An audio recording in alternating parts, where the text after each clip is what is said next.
Prospect House Media.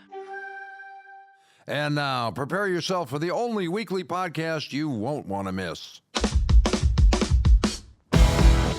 Welcome to the Ameritocracy Show with Troy Edgar, live from our studios in Los Angeles and Washington, D.C.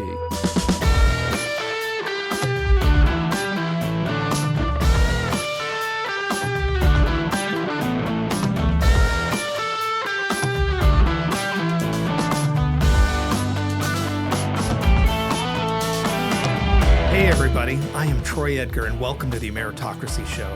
Thank you for tuning in and checking it out. It is greatly appreciated. This podcast examines the conditions for personal and professional growth and opportunity across America.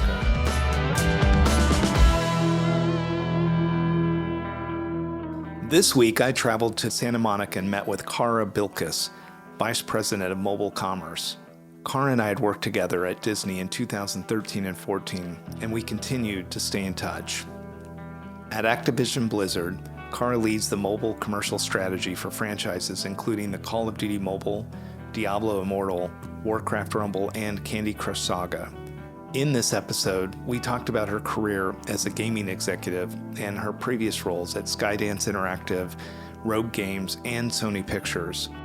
We also discussed the $190 billion a year gaming industry. Lastly, she also offers advice for the aspiring game industry professionals, stressing the importance of hard work, resilience, and a willingness to learn. I hope you enjoy. Good afternoon, Kara. How are you doing? I'm doing great, Troy. Well, thank you so much for doing this. Really appreciate it. Thank you so much for having me. Yeah, being up here in Santa Monica, walking the streets here, it's really good to be, first of all, back onto the West Coast for me, and then to see you. I think you and I, about a month ago, had an opportunity to have some lunch just locally here at Toscana, if I remember right. Yes, in Brentwood. Yeah, and just to kind of start this off, it's interesting when you're here in LA and we're out doing stuff. We're sitting there at that restaurant, we're getting ready to eat, and we look over to the right of us, and we had Bob Iger, the CEO of Disney, there. Welcome to the West Side. Yeah. For me, driving up and spending up time, but this is your stomping grounds up here. This is, and in fact, I was born and raised in Santa Monica, so I'm local. Yeah. So, I just really appreciate you doing the show. You and I have got a lot of history together. I think starting back in 2013, we had done work together at Disney. And then I remember at that point, there was a lot of stuff going on in your life as, here you are in the gaming world at the top of the heap here. But it was really fascinating. And what I wanted to do is talk a little bit about your career. I wanted to talk a little bit about your path. What I always thought was interesting too is your background around having your master's or your MBA and your JD. It'd be very interesting, I think, for our audience to get kind of an idea how you've been able to parlay that plus your experience to be able to get where you're at. So if you wouldn't mind just a little bit, just giving us a little bit of your history and kind of like you said, maybe as you say, you're born and raised here in Santa Monica. Yes, so absolutely. I don't have a traditional path. I was born and raised here. My mother was sick in my sophomore year of high school and ended up passing away. And my father was very focused on ensuring that I would be able to be self-sufficient and able to rely upon myself. And he came from a place where college wasn't necessarily a part of that, even though I was growing up in a place where everyone was going to college. And essentially, when it came time to apply for school, he said, you don't really have to go to school. Why don't you work? Why don't you? Because if you work immediately, you can immediately start taking care of yourself. So we came to an agreement that I would work full time while I was in school. So I actually attended California State Northridge, working full time through my undergrad degree, actually working for an oil company, but that's a conversation for another time. While I was there, though, I realized this was not going to be my long-term career. And I noticed that a lot of the senior executives had MBAs. So I said, I should look at getting an MBA. And actually, I was very interested in SC's executive program. I ended up not getting into SC, actually, and probably could have and should have reapplied, but I was hungry and I wanted to go. And I had applied also at the same time to Loyola Marymount, got into their MBA program. And while I was there, I was enjoying it and I was working full time while I was there. Actually got my, taking a look around knowing that I wanted a little bit more. It kind of woke up more of a fire. And I knew that the JD was an option as well. I applied, I got into the program. They never admitted me to the joint degree program. They said, you can get into the program, but then you'd have to go full time. And at that point, it was so ingrained that you don't go to school full time. Like I'm always going to be working. School was going to be incremental too.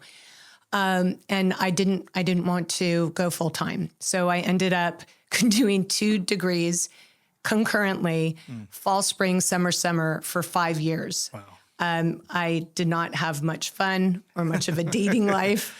But I was able to accomplish a lot that really opened the door for this industry. And it opened the door for this industry because I took a licensing class. And the course description seemed very exciting to me. And it kind of nicely blended my MBA and what I was studying at law school.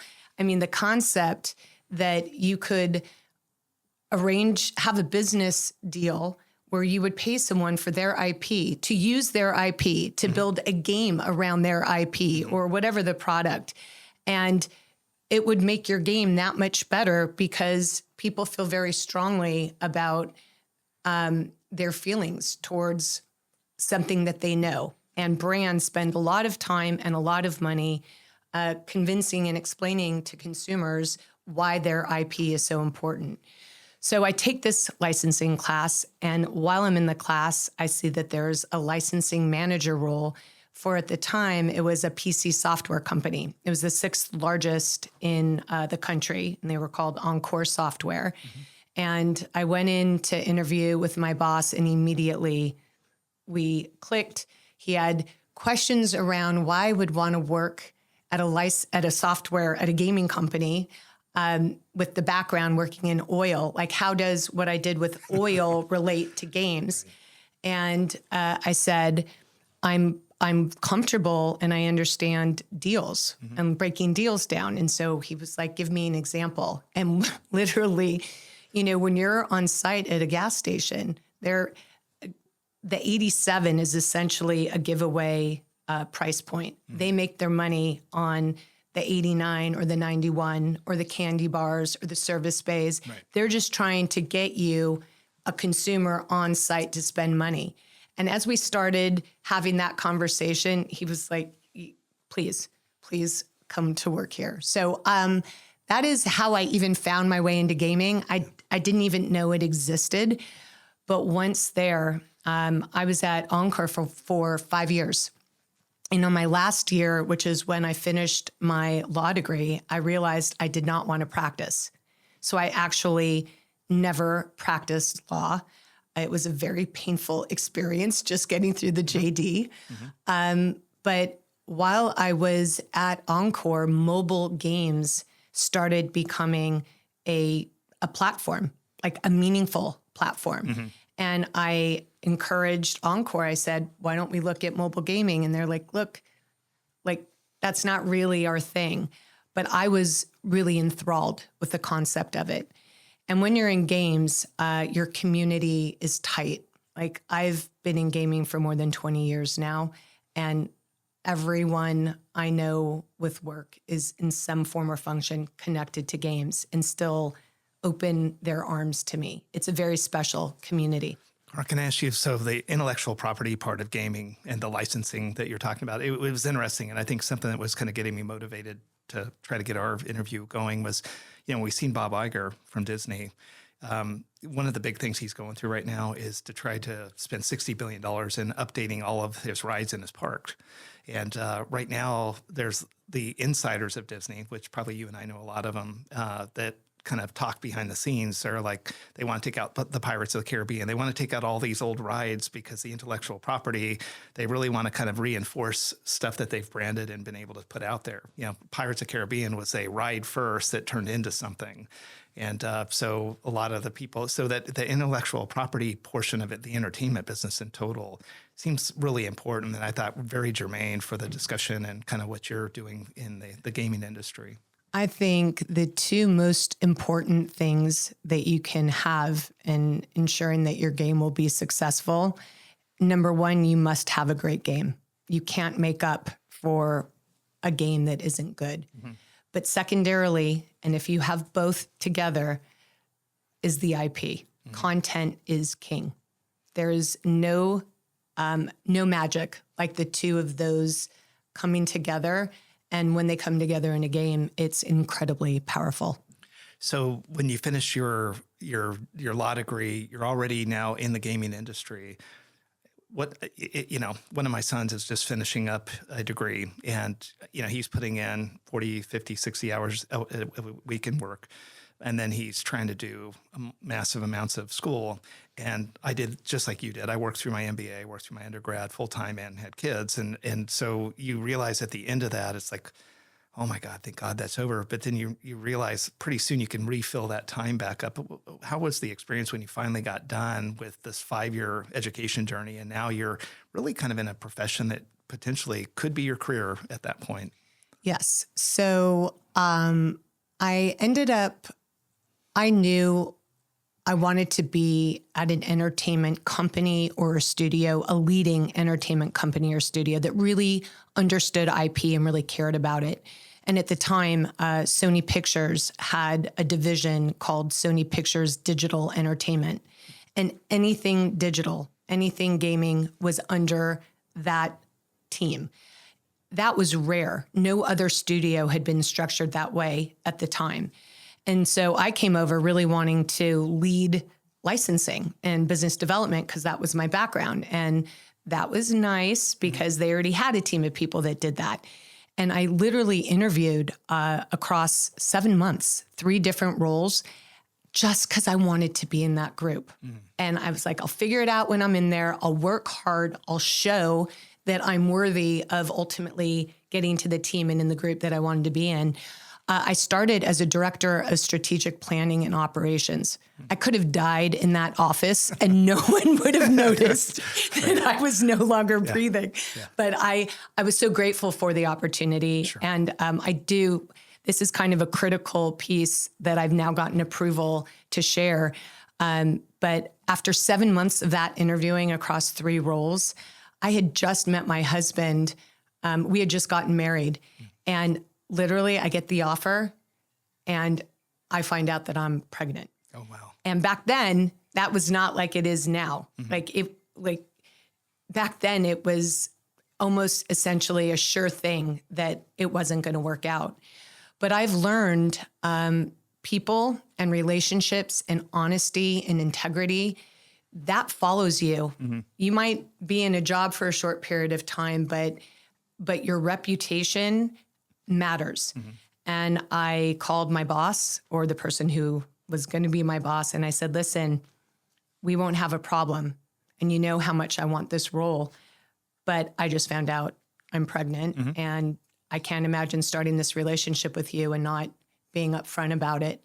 And he said, you're the right person for the role. Like, please, let's just get started finally. That's awesome. It was awesome. Yeah. And the timing of that, because it literally, for 5 years, being in a place where I was hungry, working hard amongst people that were so excited to be there, I ended up, before I left Sony Pictures for my family, I ended up running that entire division. We consolidated North American International. I ran that global business, the Sony Pictures mobile business. That kind of opportunity, invaluable. And you don't know when they're going to present themselves. Right. You have to be ready when they are. And I still kind of identify that as a turning point for me in my career. So let me ask you, when you're at Sony, you and I hook up 2013 time period. And so sometime between Sony and when I met you, you had actually reserved yourself back into helping raise your family. And, we have mutual friends, and, one of our friends said, you really need to be in Kara. We talked, and you were really in that same dilemma you had at the beginning of being honest and open and trying to do the right thing and be transparent. You and I had that same discussion. You're like, Troy, I think I want to come back into the workforce. And after you take a very brief break, and what do but I don't want to, I'm not sure how much I could commit, but this is what I need to do. And if you can talk a little bit about that. So we can that was such an important part of my life. When I left Sony, I had a 4, a 3, and a 1-year-old. Mm-hmm. I loved my work in ways that I can't even quite adequately express. Mm-hmm. I loved it. I loved the people I got to work with, the IP I got to work with, but I was suffering. Mm-hmm. And I had to acknowledge it wasn't working. Mm-hmm. So I stepped away for 2 years, and I met you right about the year and 10-month mark. Mm-hmm. And I knew I had swung the pendulum a little too far, the opposite direction, mm-hmm. and I wanted to come back. And in speaking with you and hearing about the role, it was almost immediately meant to be. But I ended up coming back to work exactly 2 years from the day that I left. Mm-hmm. But the amount of insecurity that I had over those 2 years, feeling like I failed myself and other women can handle it, why couldn't I handle it? I had to I call her Kara version 1.0. I had to tear her down. Mm. And the new Kara that accepted I had a family and I had multiple priorities, but I still wanted to work. I had to figure out what that looked like. And Disney and this role was the beginning of that. It was interesting. We're having the discussion. We had different work going on at Disney. And I remember, we decided, hey, let's do this. And Disney had an opportunity, and they were very early in trying to get into really digital products in general. And I think this job was in the HR side. And but I remember having your resume and talking with the client, and they just I didn't even finish. And yes, we would like her to be here. And I think that that was just another reinforcement. The clients I didn't even finish talking to them. They seen your backgrounds, hey, I want in. I remember you and we went to Mexican food somewhere off Riverside Drive over there, and we're talking about, hey, let's do this. And you're like, Troy, are you sure? I'm like, they didn't even you're going to be leading this stuff, and here it is. So I don't know. Again, for the show, I think, people that are out there that are trying to balance the family and being transparent and, straightforward with everybody, I think is the best way to do it. And if you're working for the right people, they're all in.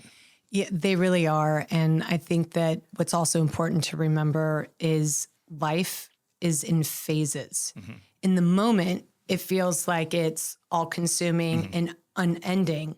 But especially as people get a little bit older and they're a little bit more experienced, they also can appreciate your kids are only that small for a shorter span of time. It's not permanent.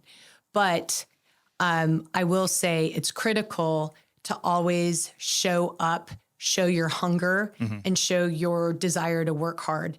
It is really shocking to me how many people now, it feels like, mm-hmm. They want the growth mm-hmm. without the work. And we're living in a time right now where I have an army of people that are prepared to really work hard. Mm-hmm. So I will say you must work hard. People are fine being flexible. I've found they're more open to being flexible for people that will really work hard and drag projects over the line. Kara, before we switch to now your kind of post-Disney move and kind of talk about the gaming industry, I want to pull a little bit of privilege into this discussion since my podcast is I want to talk a little bit about your family. So Spence, your husband, usually don't bring this stuff into it, but my wife is very impressed with Spence's ability to cook and what his background is. Just for the listeners, if you wouldn't mind, just talk a little bit about your husband, because he is unbelievable, and you got a beautiful family, but Betty would even be mad if I didn't bring this up. Oh, you're so sweet. And my husband is going to be so happy when he hears this. No, my husband has a focus group facility. So essentially consumer products companies and specifically restaurants or food companies will first spend time testing product amongst a whole population of what are likely going to be their consumers to make sure that their products are great. And he started this business. His father was in mystery shop. So it's a form of this type of focus and test group. But where Spence has taken it, it's a massive facility and he loves it. From there, he's always been interested in food. Yeah. From there, he's really found that he relaxes when he cooks. Unfortunately, he doesn't do it during the week, so to help us out. But we do enjoy having big parties with friends and family on the weekends. I appreciate you letting me go a little bit off the track there. But so kind of coming back in. So from Disney, I want to talk a little bit about your transition to Rogue Games, if you wouldn't mind. Absolutely. So after I left Disney, I decided I really wanted a bigger role.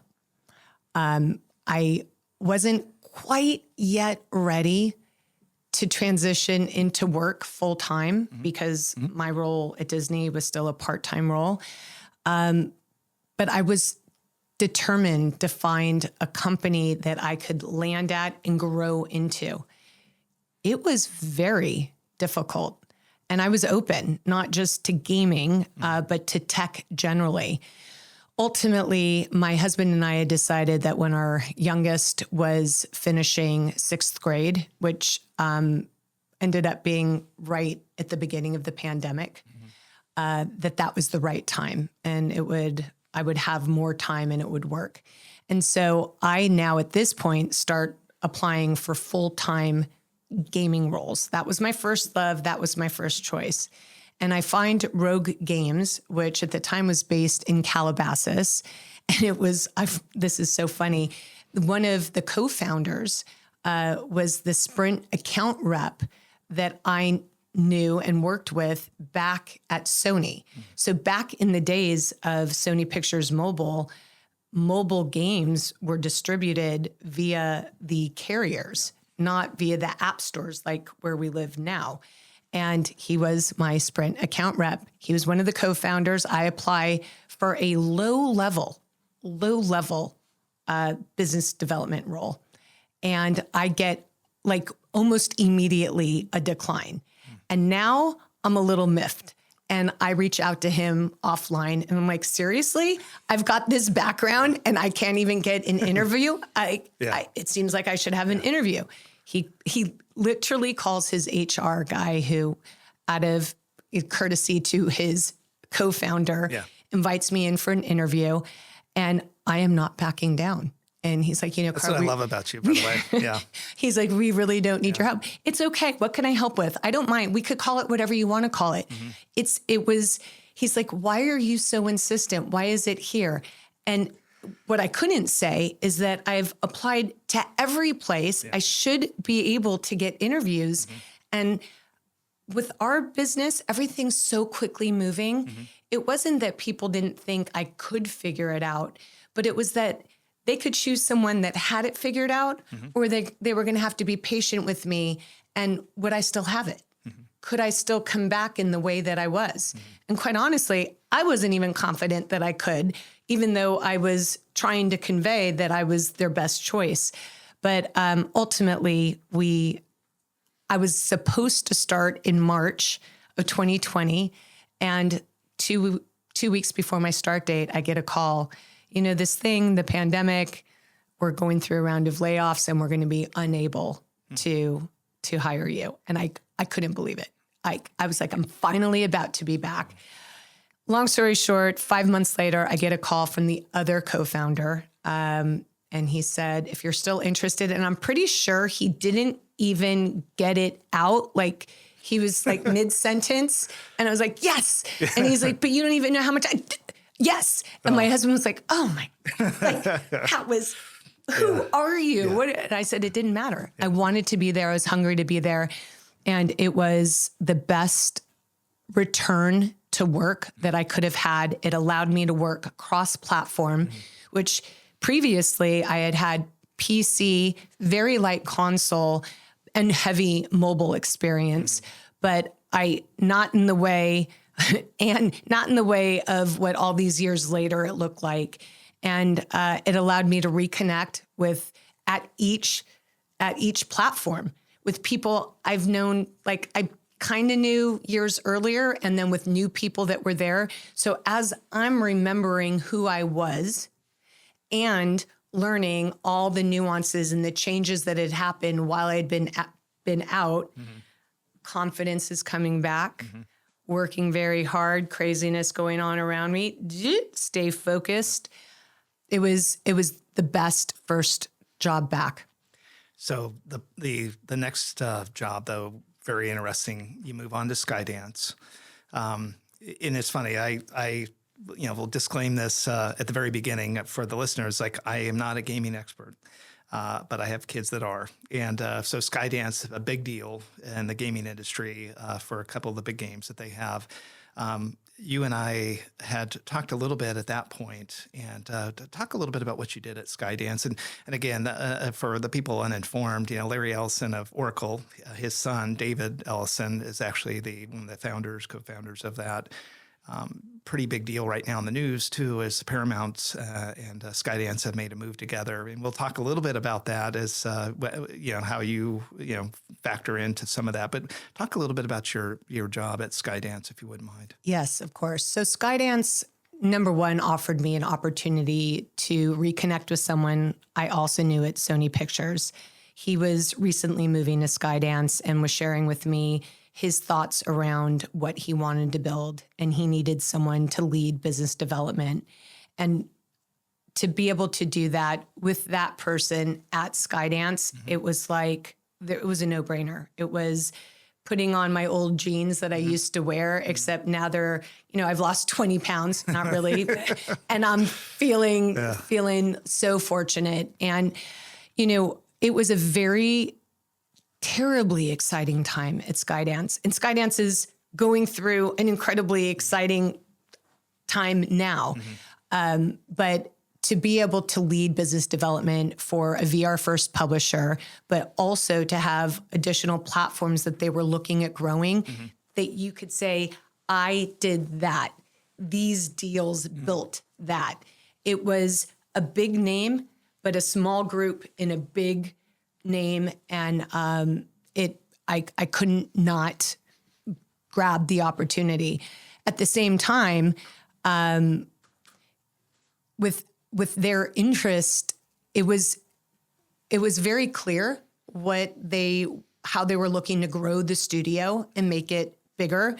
So games was one portion of that, and I was delighted and grateful to be a part of it, but I knew that I wanted to be in a place that was the beast, that was the gaming company that I grew up always kind of looking at and saying, one day. So help for people that may not be familiar with some of the games. And also I remember even on the movie production side, just some of the things that Skydance put out there. Yeah. So Skydance is really the 800-pound gorilla in VR, and they're known for The Walking Dead, Saints and Sinners. So that was their title that continues to be a top VR title. And this is like almost 5 years after its original launch. So very, very exciting. While I was there, I signed a couple of games that I actually can't even say because they haven't been announced yet, but they are focused on big name titles, big IPs. And again, it goes back to that magic kind of combo that I was talking about earlier. They get it. I mean, if you have an IP, and especially some movie IPs that make a lot of sense and naturally extend themselves to gaming, you have a magic formula. Yeah, the David Ellison part of the magic of the movies part, like Tom Cruise, a lot of the movies that he was in, a big part of that, and Top Gun Maverick. Yeah. I had my only regret with Skydance is I wish I had started a year earlier, 2 years earlier, and we could have had a game with that. Yeah. And so as you, I guess to set the stage a little bit, so about September of 22, in the industry, big picture, Microsoft is starting to make moves. And so Activision Blizzard, which is where you're at now, gets announced in 22 that they're going to go and potentially Microsoft's going to buy Activision Blizzard. And at that point, and again, I'm not in the industry, but I follow entertainment. And that was a big deal. But I knew at that point, going through the Federal Trade Commission, all the regulatory things that they would have to go through would take a while. And I remember you and I were talking, you were getting ready to go to Denmark or somewhere. And we had a little bit of discussion, like you had a dilemma on your hands, and you're like, I'm thinking of going, to a different company.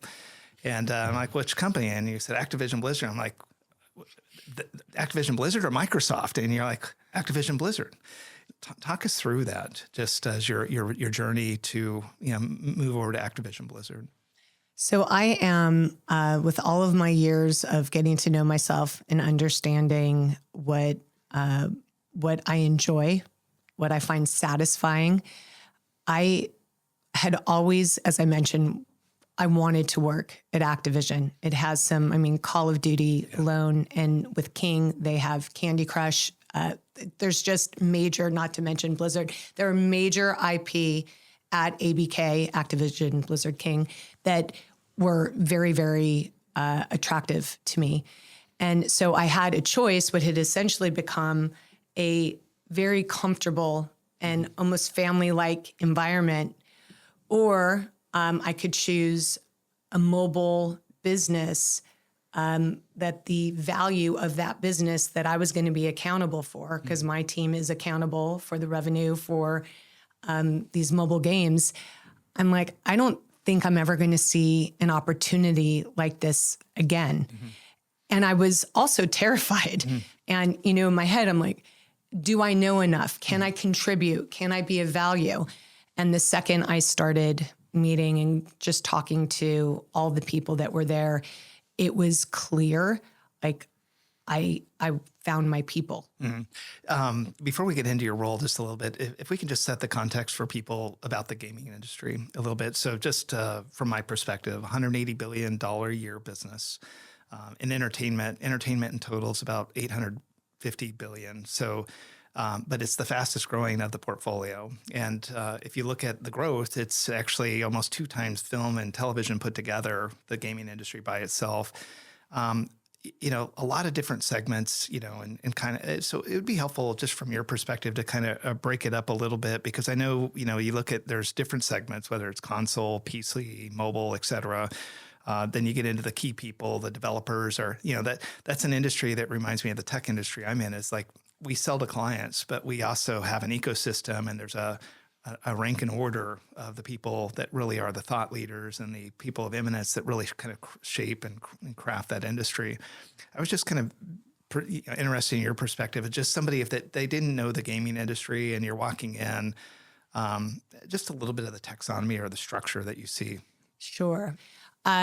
Today, when we think of a gamer, and I don't even really use that term anymore, I now say a player, because I'm a player. I have a mobile device, it's in my hand, and I've got 15 minutes between a meeting, and I'm on device. Some people are on social media, I'll play a game. Plenty of people play a game. In fact, mobile games account for more than 50% of the gaming business. Wow. And so it has evolved to where, and it's actually something that Microsoft Gaming cares deeply about, which is bringing joy to players globally, wherever they are. That is gaming. So the games business is actually, just for kind of perspective, is larger than film, TV, music combined. All in. Gaming is bigger. So I didn't realize at the time that I started that in many ways, gaming was still in its infancy. We are now living in a place where you have indie games that are successful, massive studio games that take teams and years to make, that are amongst some of the biggest in the world. There is a game for everyone. Every person on this planet can game. And I think every person on this planet is a player. Can I ask you the breakdown of like the industry a little bit? So you have people that develop games, you have the publishers of the games, and then you have the platforms, just for Microsoft. And again, this is stuff that's publicly out there. Like Xbox is Microsoft's platform, right? So in our world, we have developers, people that conceptualize the games and then develop the games. You have publishers, those that actually distribute the games on and handle all of the go-to-market marketing necessary to launch a game and actually distribute it on store, whether it's their own store, which we call first party, or whether they distribute it on another store, which isn't their own, we call that third party. So Microsoft Gaming has plenty of studios that develop games. Activision Blizzard King have studios that develop their games. So question. So looking over the shoulder of my sons growing up, the different revenue models I thought was interesting. So yeah, they had the premium where you sign up and pay. They had, I think what industry calls this, maybe just my term, but freemium. Like it was free, but they could buy stuff. Like I have two boys that are really into it, and they would I could hear them fighting in between their rooms, but they were like, buy the gold. The reality is that part of their allowance would go into wanting to buy gold and guns and all this stuff. And so when I looked at the game and the revenue models, I thought that was pretty ingenious. And I thought I can see how this became an $180 billion market because they chipped off revenue at the lowest level through a lot of younger people kind of getting involved. And then I'll go to today. I was flying in from DC just last week again, and we're getting ready to take off. I'm in first class, and I on both sides, I could see people playing like full-on video game on their phone, and they were my age or older.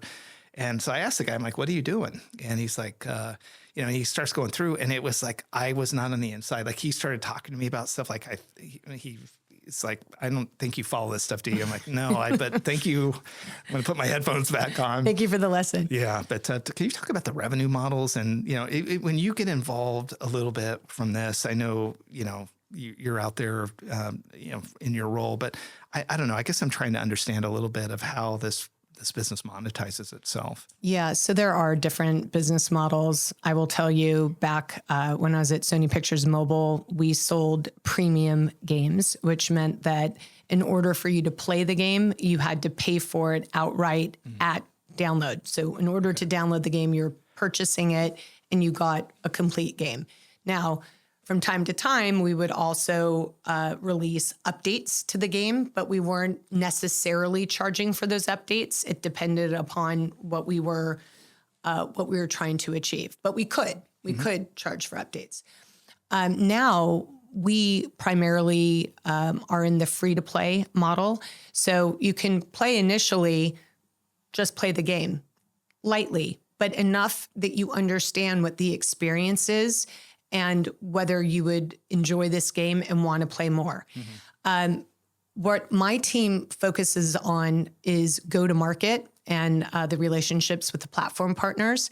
But once a game launches, there's real interest in engagement, retention, monetization, and that whole monetization model or system, how we refer to it, is really dictated by the individual game teams and how they've developed that game. There are lots of options.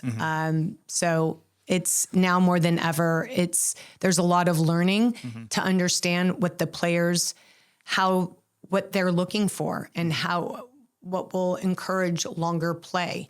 And you see a lot of research and a lot of time invested in best understanding that. And it's different from IP to IP and type of game from genre to genre.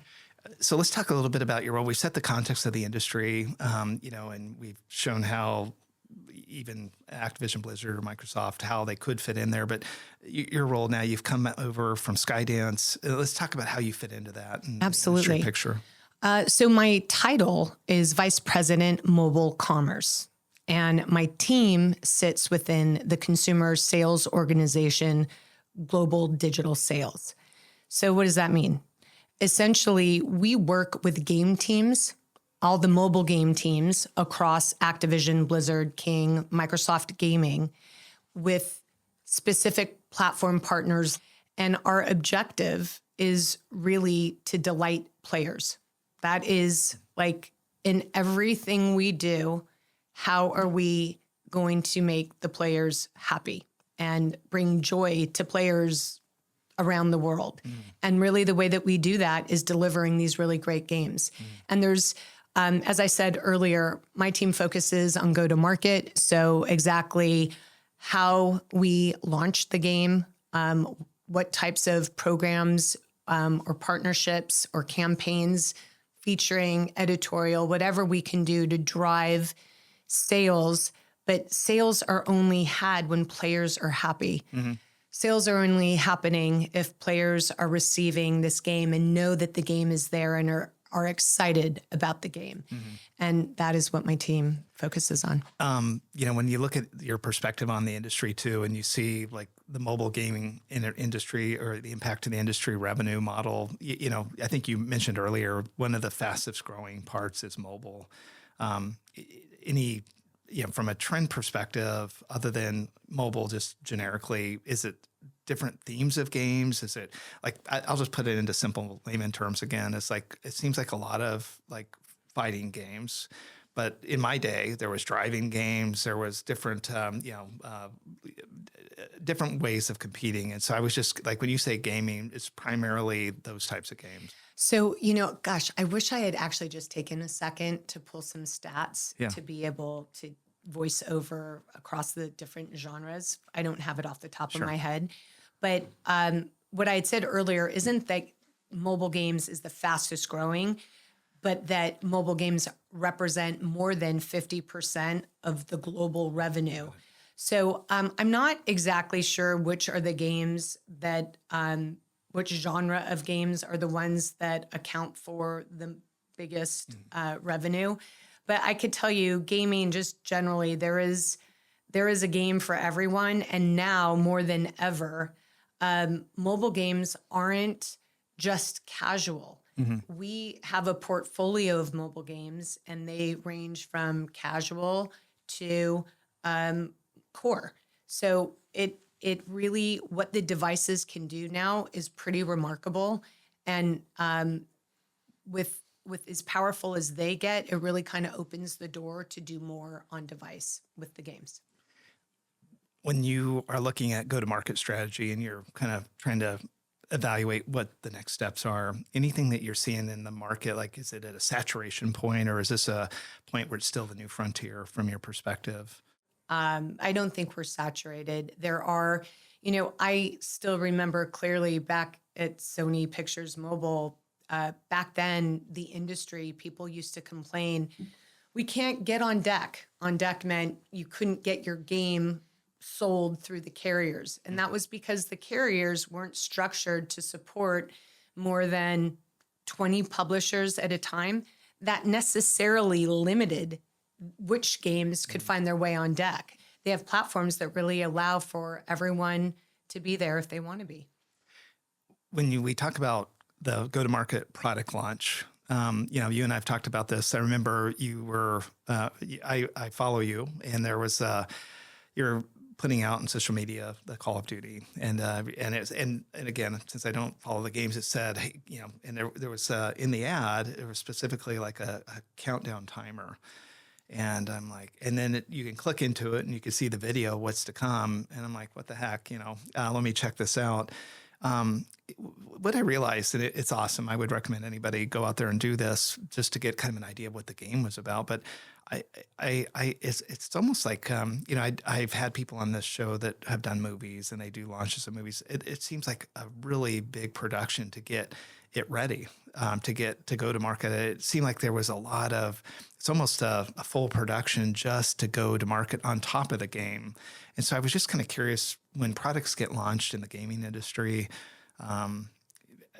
whether it's the timeline it takes to get done or the preparation, because that video seemed really, and the information just kept coming. Like, because once you click it, it honed on me now as somebody that might be interested, and it just kind of kept coming. And there was a part of me for this small period of time, it's like, maybe I'm going to go check that out. It was almost enough, but I was just kind of curious your view of product launch. Yeah. So first of all, what you're referring to was our Call of Duty Warzone mobile launch, which took place right in the middle of GDC, the Thursday of the Game Developers Conference. But that whole go-to-market plan and the video that you're referencing, that is an army, a brilliant army of people in our marketing department, in Activision Publishing marketing, specifically dedicated to that game. There are budgets and strategies and brilliant, experienced people that create plans and a cadence on how they want that visiting, that communication cadence, what they want it to say, how they want you to interact with it. So those are very intentional and well-oiled machines before all you're seeing is an easy post on my part where I get to share it proudly because it's one of our games that's launching. Yeah. Before we get to the closing, probably the one other thing I wanted to bring up is, I'm in the consulting industry, and right now the big theme in the consulting industry outside of AI is user experience. And a lot of the stuff, I'm with IBM, so we come at things from a technical aspect too, because we're a technical company, a software company, and a consulting company. But, what I see a theme right now, especially in the federal market, is what they talk about, the gamification of the user experience. And it's interesting, is like gaming. And remember when I told you, watching some of my sons play, there was really, that user experience was really built into it. And I think when you're on the business side doing stuffy stuff like supply chain systems and finance and some of the HR and payroll, it's very Spartan. It's utilitarian. And I think they've realized it's hard. It should be as easy to pick up. Somebody had told me one time they picked up their cell phone. It was a pretty high level person at the VA. And he's like, Troy, this whole supply chain system, what we need to do is, it's just like your phone. You should be able to pick it up and intuitively figure out how to use it, not send people to training. And I think, and they use examples of the gaming industry. And, as we've declared already, I'm not the expert, but I'm like shaking my head going, yeah, but it's interesting. I think the concepts of the gaming industry of rewarding and being able to lead people through a process, through an experience, is something on the consulting side that we find super valuable. And I think we're just catching up. And I don't know if you see that in different industries too. No, I definitely do. I think even, when you're going in and you're ordering food at a restaurant, now it's like you expect there's an app and you don't even totally have to engage with someone. It's everywhere. People are expecting, if you're doing something on device, that it should be easy and you should be able to pick it up pretty smoothly. And therefore, we invest time into having people that think about this and are good with it. And as you move into more complicated games, we even have things we've learned that it's helpful to have tutorials. So even for a game that you're like, that should be something that's kind of easier to pick up, sometimes the friction point with having a player join a game is that it's a little too hard for them to jump into it. And we've already figured out ways to address that with little tutorials that help people have a moment to practice and to pick up the controls easier. But yes, I do think gaming apps have been gamified, and people are just more comfortable and more expectant on how things should work. They're more trained as well. So, Kara, as we get kind of ready to close, and you look at this from your industry perspective, being a leader in that industry, for people that might be looking at trying to move into the gaming industry, or people that are in the gaming industry and wanting to do other stuff, any advice you would give? As you've shown by example your transitions and kind of what your motivations were, but if you had to. I'm sure you get asked this a lot, is, hey, Kara, I'm interested in getting into the gaming industry. What would you recommend? And, when I see your background before you answer, it's like, the show Ameritocracy is about merit. It's about credentialing. It's about not giving any excuses. If you can go out and get the basics, you can build to the next level and to the next level. You went out and got your MBA and JD, and then you started to focus it on things you wanted to do. Outside of that, I was just kind of curious, what is your response when people ask you that question? I stand very vocal and strong-minded that if this is something that is interesting to you and you feel like you could enjoy it, go for it. I still feel like people, if you work hard, and by the way, working hard is while you're learning what you're even supposed to be doing. You have an impression or an idea of what the job would be like, but you don't really know what it involves until you're there. And then once you're there, you might say, oh, I can take this class or work with this person to get that extra experience and know-how to help move me into this area because I thought I was interested here. Mm-hmm. There is a world that will open up, but you have to show up, number one. Number two, it's okay to be uncomfortable. And when I mean uncomfortable, I mean not really feeling like you ever know what you're doing and that you're really made friends and have impressed everyone. That's okay. Show up, though, trying. Mm-hmm. Show up trying to be helpful while you are getting work done and trying to not just identifying a problem, but if you're going to identify a problem, have some thought around what might be a great solution with it. There is a lot of work to be done. I think that there are people that come to the industry and think they only want to do X, mm-hmm. and then they do it for like a year mm-hmm. and think that they should be up here. And you're like, oh my goodness, there is a massive disconnect between your expectation and how much work it takes to get there. There are a lot of people that want to be in games. I candidly think it's the best industry to be in. I'm just being very transparent. And I would really encourage people to go for it, but to be resilient, to be empathetic. Mm-hmm. What I love so much about games too is that there are people from all different walks of life. Our commonality is making that game. And that's where you can meet and really work hard and show people that you're reliable.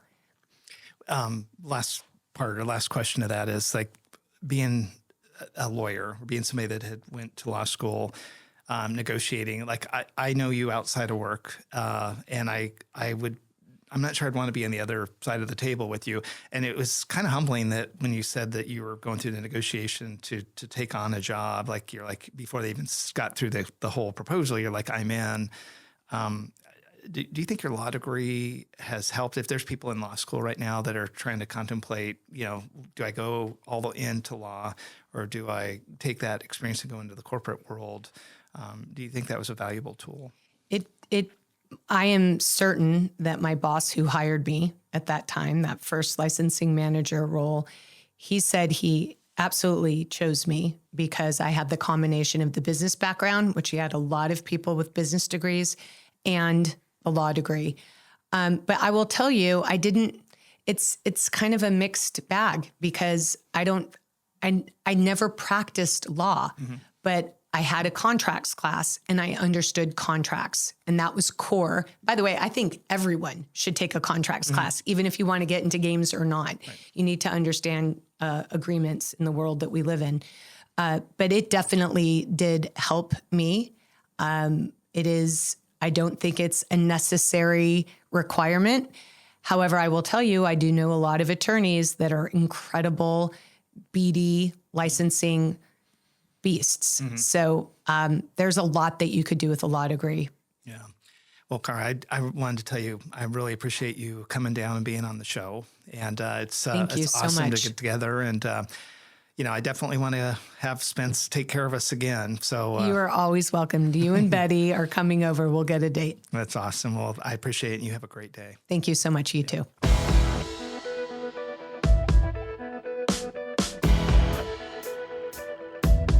Thanks again for joining me today on the Ameritocracy Show. Be sure to follow me on social media and our website at troyedgar.com, where you can get more information and sign up for my weekly email. I hope you have a great week.